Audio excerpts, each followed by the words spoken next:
Hello, everyone. I'm Li Shan. I'm a solution architect in Alibaba Cloud. So today I'm going to show the solution about end-to-end cloud-native application management on Alibaba Cloud. So firstly, let's see what is cloud-native. So cloud native, you can understand that has three characters. The first one is around application to provide application lifecycle management and make application be robust. So the second one is make it easy to use. And the third one is saving cloud resource cost and improve operation efficiency. So which technical that can achieve that three character, you can understand that it's cloud native target.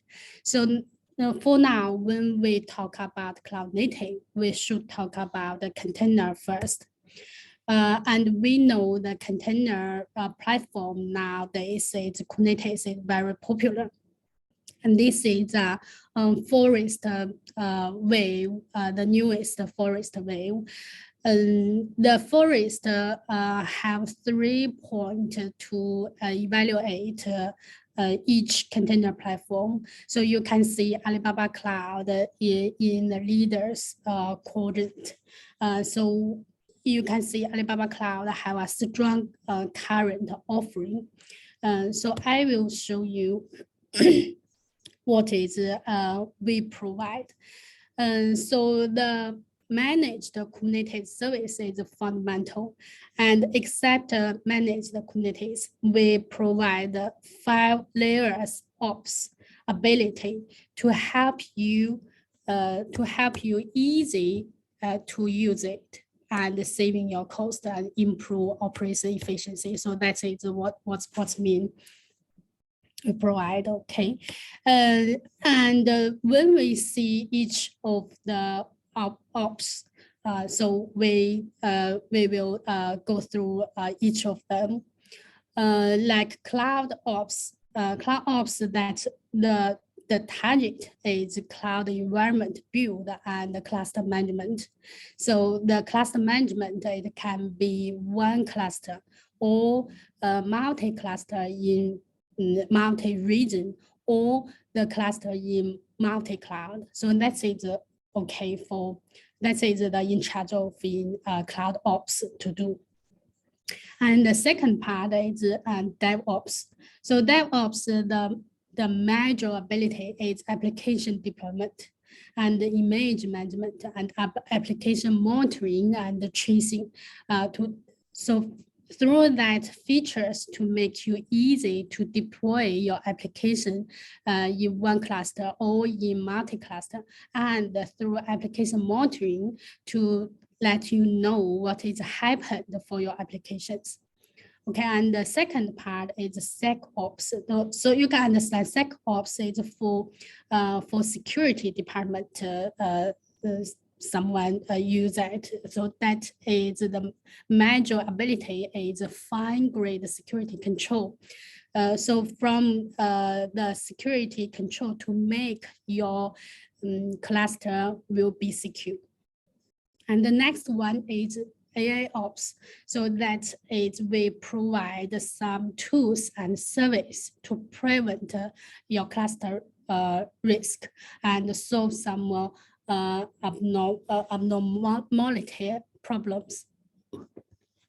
And the last one is FinOps. So we provide features to help you analyze your cost and control your cost. This is architecture. It's about all of that feature around the containers. So like I mentioned, the application running on ACK, and we leverage each of those features to achieve the 5 layers ops. Okay, so next I will show you each of them. So because we do not have enough time, the basic feature I will quickly go through. Okay, and finally, you could find the white paper from here, and you could find all of the features, how to do that, and have a demo step by step how to do that. Okay.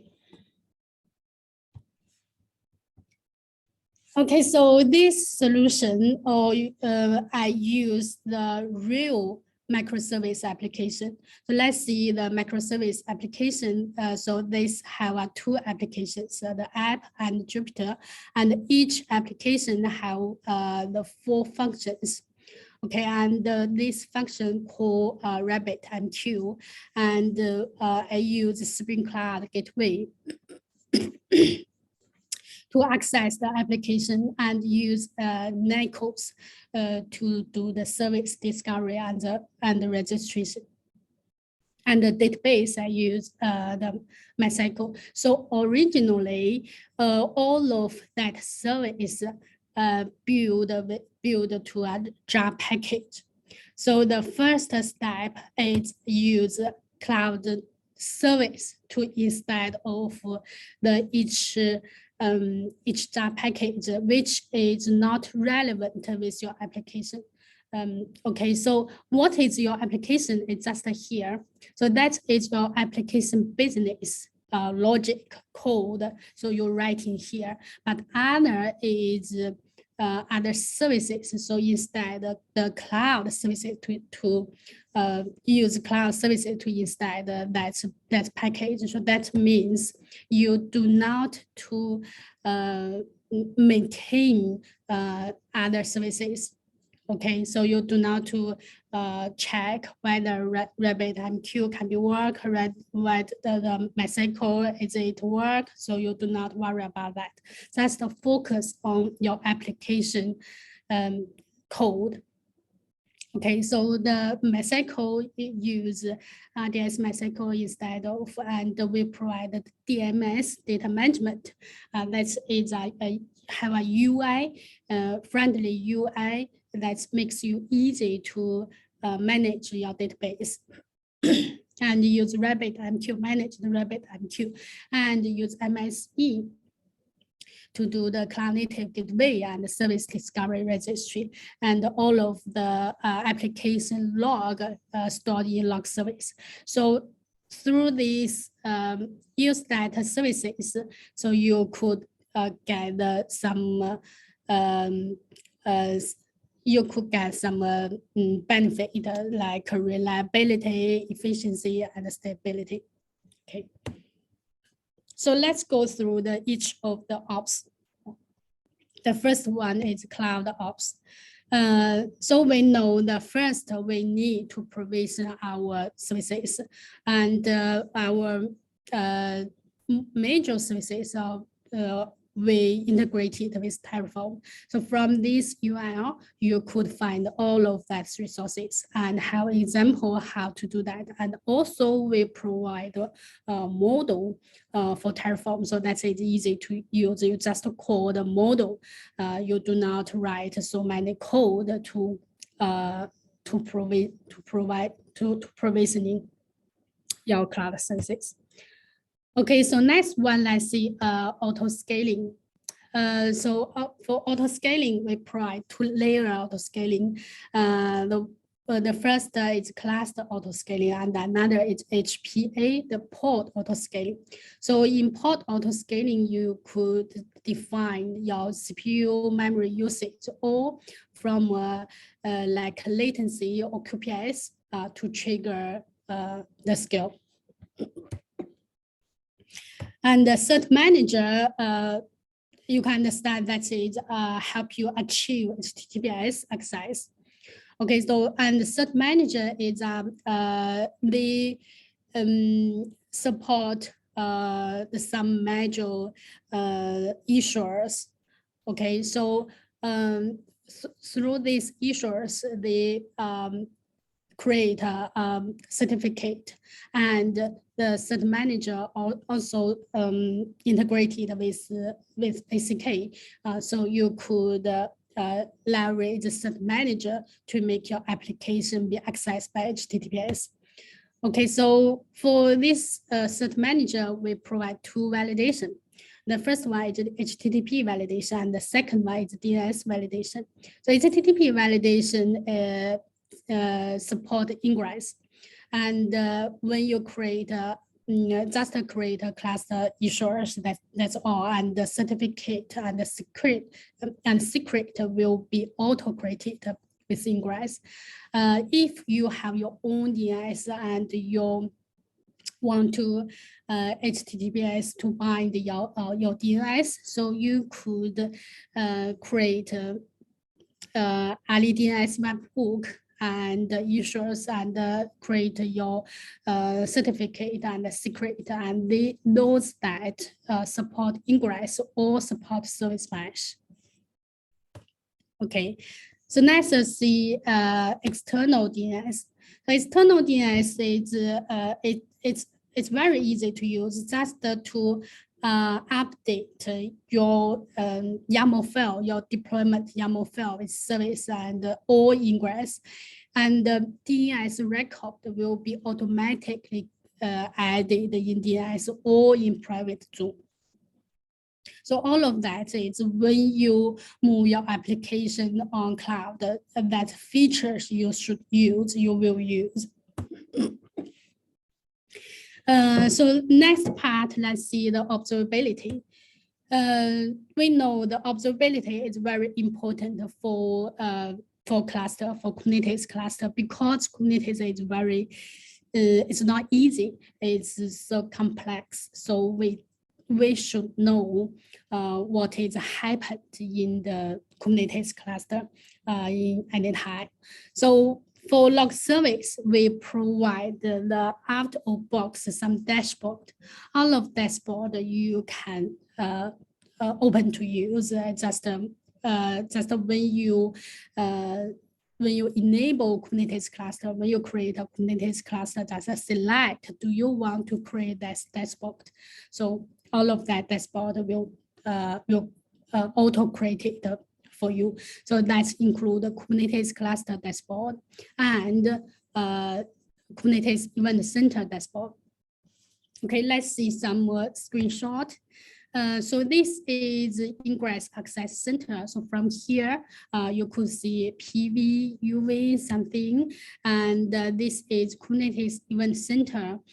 You could see what event happened for your Kubernetes cluster. For example, the image pool failure or port panning.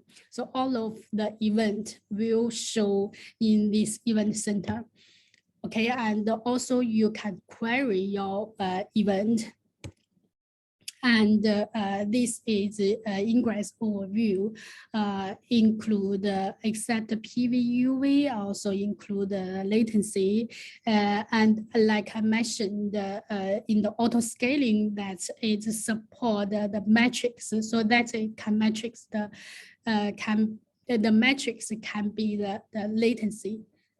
Like this, maybe so you can set in the latency more than 10 milliseconds. That will be auto scale. That's okay. Okay, that's it. Ingress monitoring to see what the exceptions, the ingress exceptions, and also other metrics. Okay, and this is the, you can understand that will scan your Kubernetes resources, which is not follow the Kubernetes security best practice. Okay, if it's not followed the security best practice, so you will see that have some warning or error items here. So for the detail, I will show you in the later. I will show you later in the SecOps part. Okay, so next, let's see the multi-cluster and the multi-cloud management. So like I mentioned, so Alibaba Cloud, the ACK provide the feature is multi-cloud management. So it can be on your IDC or the Kubernetes in other cloud vendor, it's okay. So you can register in the in ACK and use those features to manage the register, the cluster. So this is one of the scenario about multi-cluster management and to achieve disaster recovery cross region. So we have a feature, or we have a brand called ACK1. So ACK1 is dedicated for multi-cloud and multi-cluster management. Okay, so from here we can see our application. So this have two reasons. The reason one is that the application is active mode, and the reason two is a backup node. So for generally the reason one, the application application deploy in the two clusters.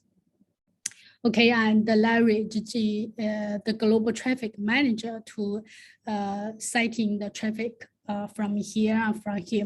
The separate is 50%. And when this region something happened, this region cannot be work, and that will auto to traffic the to switch traffic to this region. Okay, and ACK1 can deploy the application one time in the different region.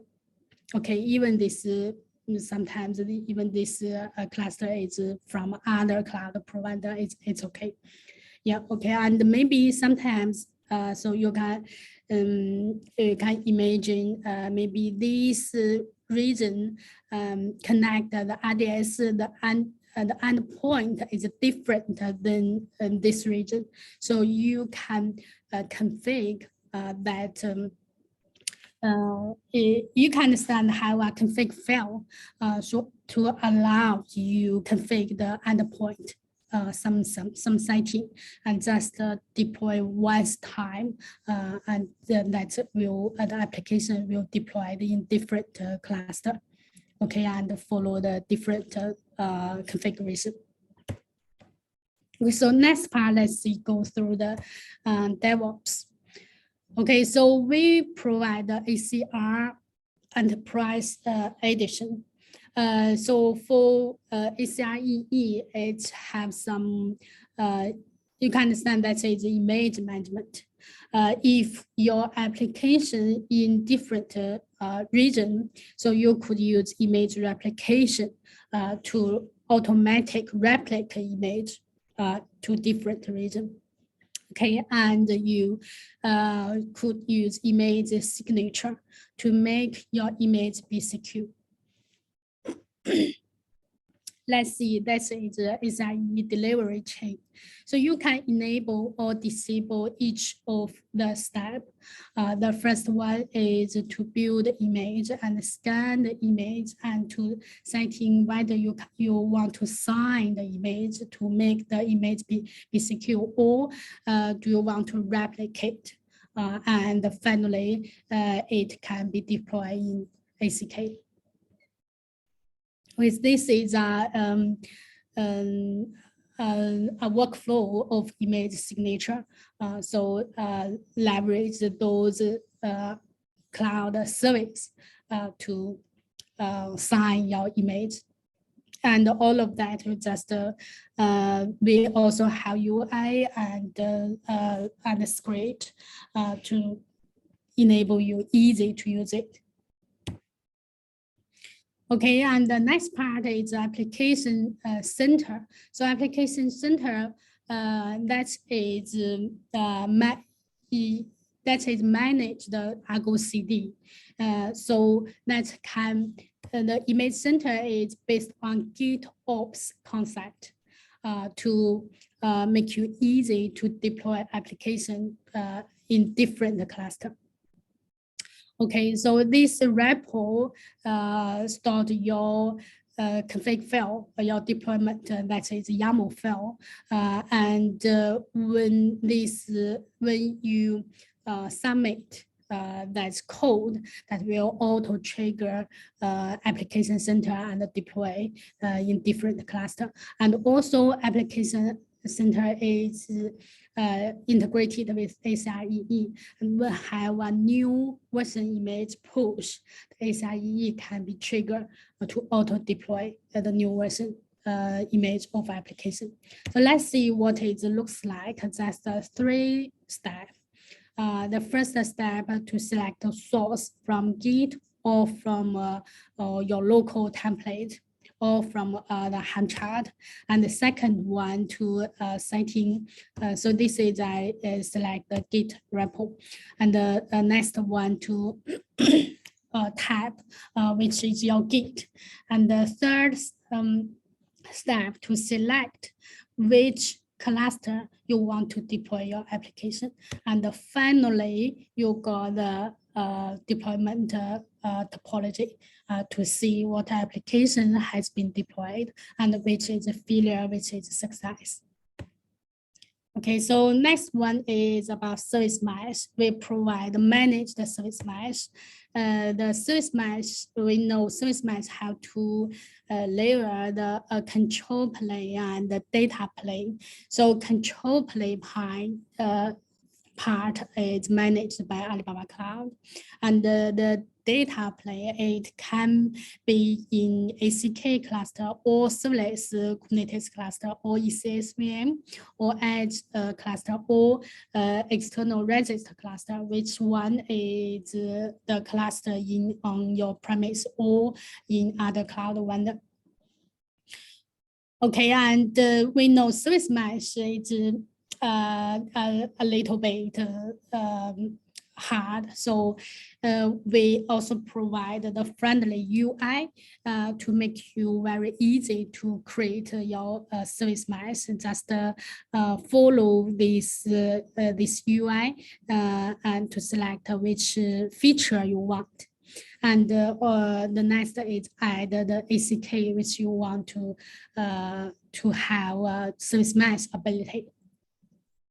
So let's see some scenario. The first one is a cross-region traffic manager. So that is your application deploy on different region, and so that is 4 steps to achieve that. The first one, deploy your ACK cluster in different region and deploy application cross ACK cluster in a different region. And the third step is create ASM gateway in different region.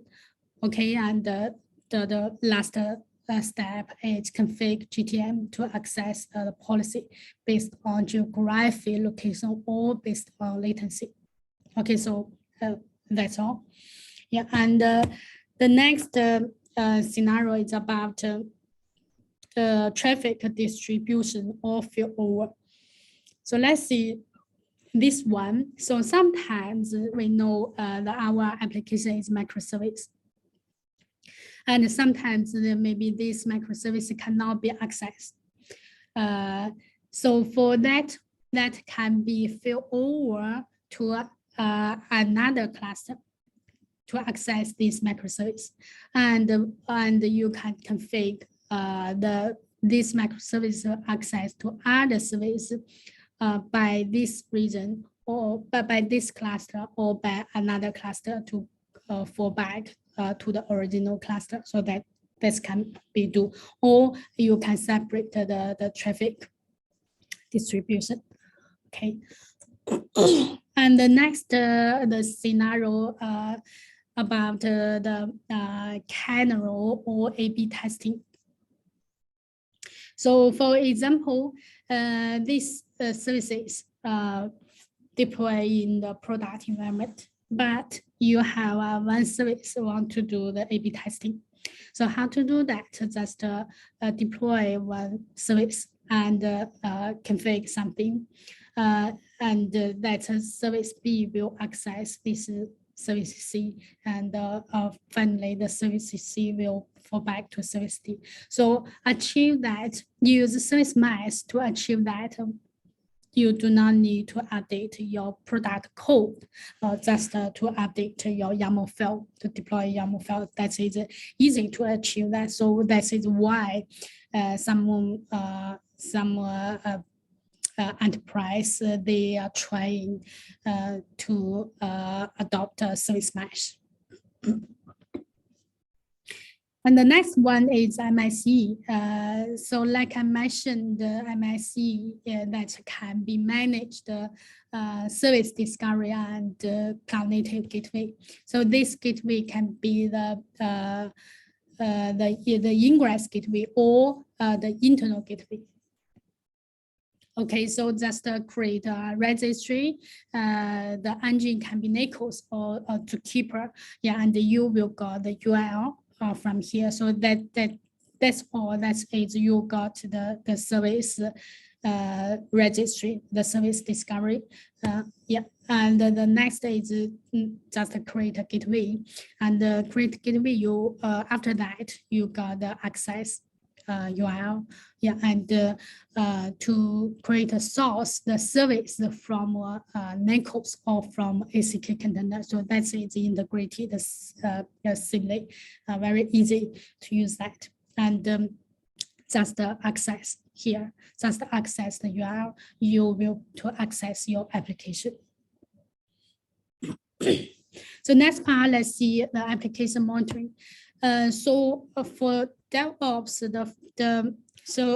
for DevOps, it's not only about the CI/CD. It's also we need to provide some tools or service for developer. So when your application running on product environment or test environment, some error happened, but the developer don't know why all these error, it cannot be happened in the local developer environment. So that is we need application monitoring to check a look to find out what reason of the error happened. Okay, so install the application monitoring. It's also very easy. Just follow the 2 steps. And you will got the managed application monitoring. So from here, you could see each of the service that is response time and did you have some error happened, and you could find the total request and that is what's the access path, what's the microservice access path. Okay, and from here, you could find one of the service to take a look at the trace. Yep, from here you can see the trace is receive MQ message. Okay, and also you could find the error analysis from here to analysis what happened from an error, and also have GM monitoring. So all of that, you do not to install your own monitoring service, just use managed. That is saving your operation time. Okay, also from here, you could see one service that's the invocation path. Okay. And we also provide a tracing that is based on OpenTelemetry. So I think maybe you know what is OpenTelemetry. That is, you can understand that is the standard, the rule about to make each tools to have the same same rule to help the customer use the telemetry data such as trace, metrics, and logs.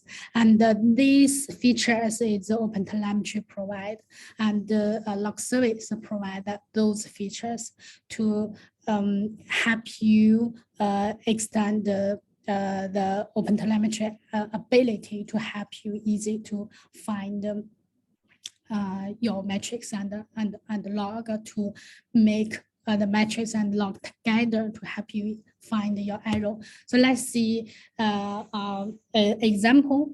This is a screenshot about the trees overview. So from here, you could see the trees span, how many services here, how many methods. And in each service, you could see the service, the QPS, and error rate. And the trees, it can be queried. So you could query by a service, or you can query by a business logical. For example, if you are an e-commerce platform, so I think you should have order ID. So you could query by an order ID to trace what happened by this order ID. So you can find what's the link, what's the what's the core path or something. And each of the service has a different color line and easy to get the span time and detail info. And from here, you could see the each services use which language to build that. And we know the application. So we have so many customers nowadays, they use microservice to build this application. But to know the microservice home picture is hard to do that.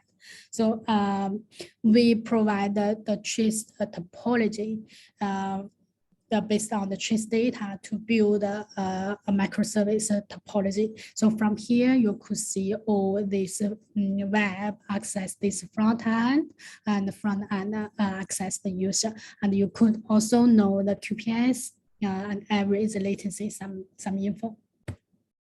Okay, so let's see a scenario how to use trace to find arrow root region. So firstly, we query about arrow. For example, this status code is arrow. And when we click arrow, we see, oh, this method, how arrow happened. And from here, we could see some logs here.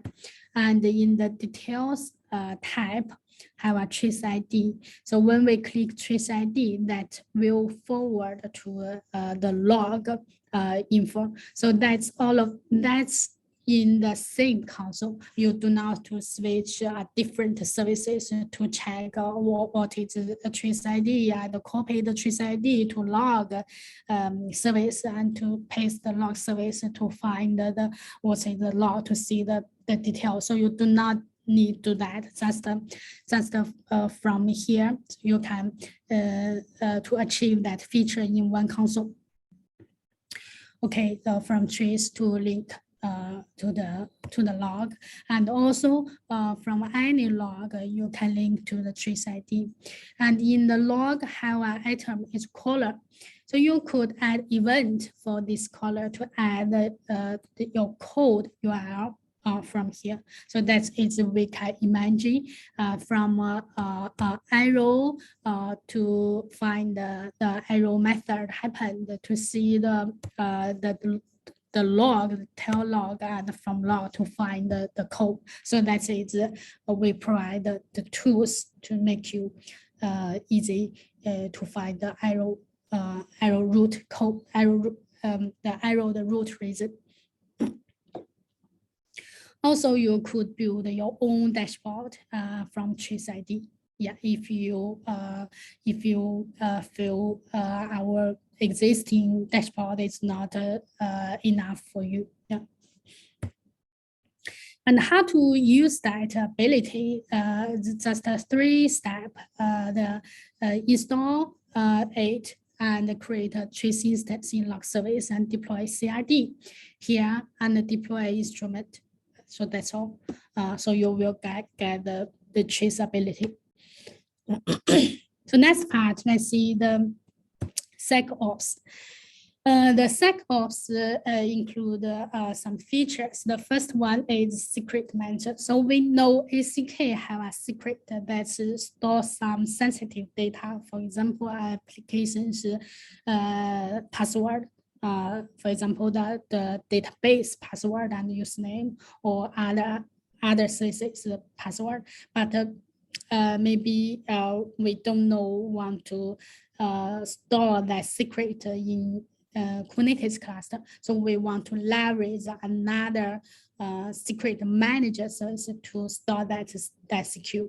Okay, so that is why have those features leverage external secret to store the secret in KMS.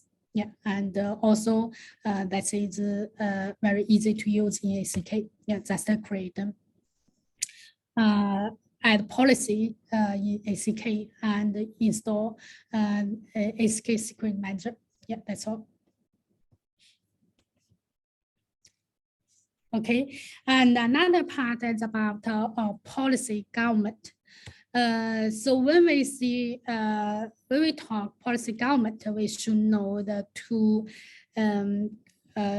tools. The one is OPA, another one is Gatekeeper. So OPA is short named by Open Policy Agent. So that is a policy as code, the concept to make you write code to manage your policy. Yeah, and the Gatekeeper is parameterized policy library, but you know that even OPA or Gatekeeper, that is very hard to write the code. Even the expert, they need to write maybe several days to achieve OPA template. Okay, so what we did, so ACK provide various kind of policy templates by default. So you do not write your code, just in this template to enable that feature or disable that feature. So that's all. So now we provide 35 policies, and the policy will add it in the future, add more in the future. For example, this is sometimes our customer, one of our customer side, we want to developer team or operation team to create their own SRB service. We want to application can be accessed to internet. Okay, so for that scenario, you could enable this feature. The load balancer service cannot be deployed in a special namespace. Okay, and when you enable it, so you could define the action, block it or alert it, and define which namespace will apply this policy. So for example, this is block. And when you create a service with SRB, you will facing this arrow that show you have no permission to perform this operation. So that is easy to use. You do not write your own policy code. And the next one is zero trust. So zero trust is you can understand that the application between application is not trust each other. You should authorize of them and that can communicate. Okay, so you could define this namespace, and this namespace that is can be accessed by a namespace or IP block or path or hosts. Okay, and also a GTW token to access each other. Or this application can be access this application by the TLS. Okay, let's show a demo is here. This namespace cannot be accessed RDS. Yeah, okay. So that is config the external access policy and the service entry. Yeah, and from here, you just config this namespace. When this namespace access RDS, it can be denied or allow. Yeah, so that's all. Okay, so let's see the result is that is when the namespace the run MySQL connection, so you will see the lost connection. Okay, and without authorization, so you could see the policy result. Okay, so thanks everyone to join this session because we do not have enough time to talk about AIOps and FinOps, but you could find from here Alibaba Cloud, the solution by user case. This is end-to-end cloud native applications management. And from here, you could download the white paper to show each of the feature of that. Okay, thank you, everyone. Bye-bye.